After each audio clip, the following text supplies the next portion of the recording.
بسم اللہ الرحمن الرحیم۔ السلام علیکم۔ ایک دفعہ سید عطا اللہ شاہ بخاری رحمۃ اللہ علیہ سفر پر تھے۔ گجرات کے نواحی قصبے دولت نگر سے گزر ہوا، جہاں سکھوں کا گرودوارہ تھا۔ جب گرودوارے کے دروازے کے سامنے شاہ جی کا تانگا گزرا تو ایک سکھ نے اظہارِ مذاق کہا کہ شاہ جی کبھی ہمارے پاس بھی بیٹھ جایا کرو۔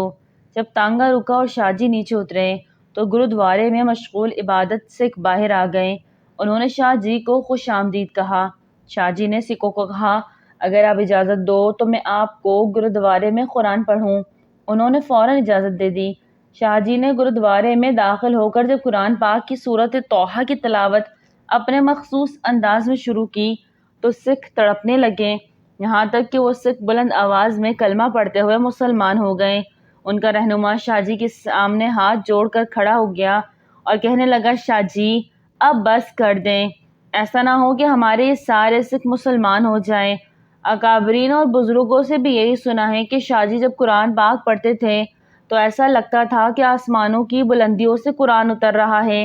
آپ کا بیٹا آج شام تک مہمان ہے، اس کا کوئی علاج نہیں۔ ڈاکٹر کی الفاظ سن کر مولانا رو پڑے، اپنے بیٹے کو گھر لے آئے۔ گھر میں کھڑے اپنے بیٹے کی تیمارداری کر رہے تھے کہ دروازے پر دستک ہوئی۔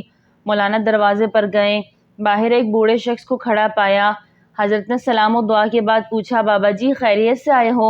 وہ کہنے لگے، خیریت سے کہاں آیا ہوں، ہمارے علاقے میں ایک قادیانی مبلغ آیا ہوا ہے، وہ لوگوں کو گمراہ کر رہا ہے، پوری امت گمراہ ہو رہی ہے اور آپ گھر میں کھڑے ہیں۔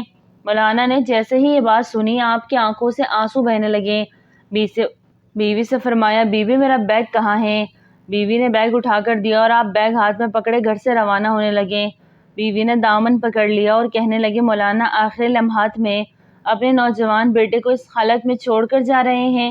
مولانا نے آسمان کی طرف نظریں اٹھائیں اور رو کر روانہ ہونے لگے، جہاں بل بیٹے نے کہا، ابا جان میں آج کا مہمان ہوں، چند لمحے تو انتظار کر لیجئے، میری روح نکل رہی ہے، مجھے اس حال میں چھوڑ کر جا رہے ہیں۔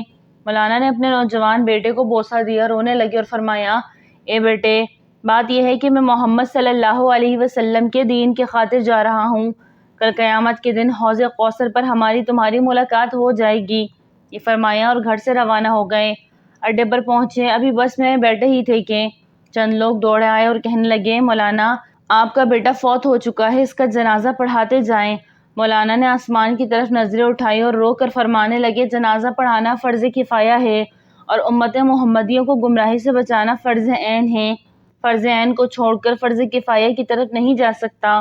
پھر وہاں سے روانہ ہو گئے، اس علاقے میں پہنچے، اللہ تعالیٰ نے کامیابی عطا کی، وہ قادیانی مبلغ بھاگ گیا۔